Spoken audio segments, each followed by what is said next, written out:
ஓம் நம சிவாய.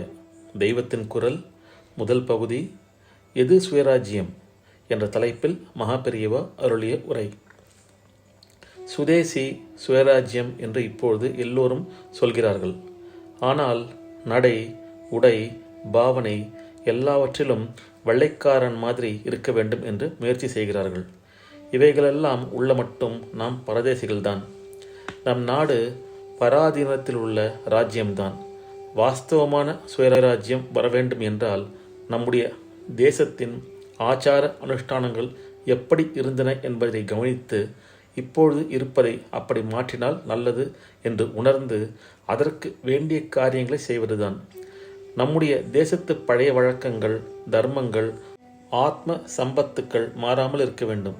பிற தேசத்தார்கள் மாதிரி நாம் இருக்க வேண்டும் என்று நினைப்பது தப்பு. வெளிநாட்டார் சொல்லாமலே நாமே அவர்களுடைய பழக்கங்களுக்கு அடிமையாகிவிட்ட பின் அரசியலில் மட்டும் அடிமைத்தனம் இருந்தென்ன போய் என்ன? உண்மையான சுயராஜ்யமானால் நம்முடைய சுதந்திரப்படி நடத்தும் சட்டசபை எனில் நம்முடைய தர்ம ராஜ்யம் ஆதியில் எப்படி இருந்தது, அதை மீண்டும் கொண்டு வர என்ன செய்ய வேண்டும் என்பதை ஆலோசிக்க வேண்டும். நமக்கென்று ஒரு பண்பாடும் நாகரிகமும் உண்டு, இருக்கட்டுமே. அதையே ஏன் கட்டி கொண்டு அழ வேண்டும் என்றால் நமது என்கிற வெறும் பாசத்துக்காக இப்படி சொல்லவில்லை. எத்தனையோ புராதன நாகரிகங்கள் காலப்பு பிரவாகத்தில் அடித்து கொண்டு போன போதிலும் நம் பண்பாடும் நாகரிகமும் பாறாங்கல் போல் எத்தனையோ 1000 ஆண்டுகளாக நிலைத்திருப்பதாலேயே இதற்கு ஒரு விசேஷம் இருக்கத்தான் செய்கிறது என்று உணர்ந்து அதையே நாமும் அனுசரித்து வாழ வேண்டும். நாமாக இருக்க வேண்டும். எவ்வளவு பலம் நமக்கு உண்டோ அவ்வளவையும் நம்மை நிஜமான நம்மவர்களாக்குவதில் உபயோகப்படுத்த வேண்டும். வெள்ளைக்கார வேஷத்திலே உள்ள நம்மவர்கள் சட்டம் செய்கிறார்கள், அதற்கு அடிமையாக நாம் இருக்கிறோம் என்றால் அதில் சுதந்திரத்தின் சாரமே இல்லை. நம்முடைய சம்பிரதாயங்களை அனுசரிக்காதவர்களுக்கு ஓட்டு கொடுத்து வரும் ராஜ்யம் அடிமை ராஜ்யம்தான். லௌகிக்க விஷயங்கள் கூட ஆத்ம சம்பந்தமாகவும் தெய்வ சம்பந்தமாகவும் இருந்த முறைதான் நம்முடையது. அதன்படி இருந்தால் உத்கர்ஷத்தை, உயர்வை அடையலாம் என்பதை அறிந்து நமக்கு எந்த மாதிரி சுதந்திரம் உண்டோ அதை அந்த முறையை நிலைநிறுத்துவதிலேயே பயன்படுத்த வேண்டும்.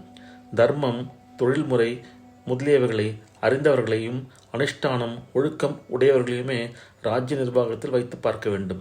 அவர்கள் நம்முடைய சாஸ்திரப்படி தர்ம ராஜ்யத்தை ஸ்தாபித்து இது நன்றாக நடக்கிறது என்று காட்டி மற்ற தேசத்தவர்களும் இதை அனுசரிக்க செய்ய வேண்டும். அப்படி நடத்தி காட்டுவதற்கு நம்முடைய சாஸ்திரங்களை எல்லாம் தெரிந்து கொள்ள வேண்டும். வழிகாட்டும் புத்தகங்கள் பல இருக்கின்றன. இவை இருப்பதால் தான் நானும் இதையெல்லாம் சொல்லவாவது முடிகிறது. இல்லாவிட்டால் எல்லாம் மறந்து போயிருக்கும். அவைகளை பார்த்து அந்தப்படி ஏன் நடக்கக்கூடாது, அந்தப்படி பண்ணுகிறவர்களை ஏன் சட்டசபைக்கு அனுப்பக்கூடாது என்று எல்லா ஜனங்களும் ஆலோசித்து பார்க்க வேண்டும். நமக்கு கொடுக்கப்படும் சுதந்திரத்தை இவ்விதம் பிரயோஜனப்படுத்தி லோகத்தில் தர்மத்தை நடத்தி காட்டி மற்ற தேசத்தவர்களுக்கும் வழிகாட்டிய பரமேஸ்வரனுடைய அனுகிரகத்தை பெற வேண்டும். ஓம் நம சிவாய. எது சுயராஜ்யம் என்ற தலைப்பில் மகாபெரியவா அருளிய உரை நிறைவுற்றது.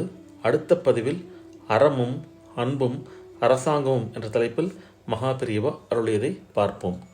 ஓம் நம சிவாய. ஹரஹர சங்கர ஜெய ஜெயசங்கர. காஞ்சி சங்கர காமகோட்டி சங்கர.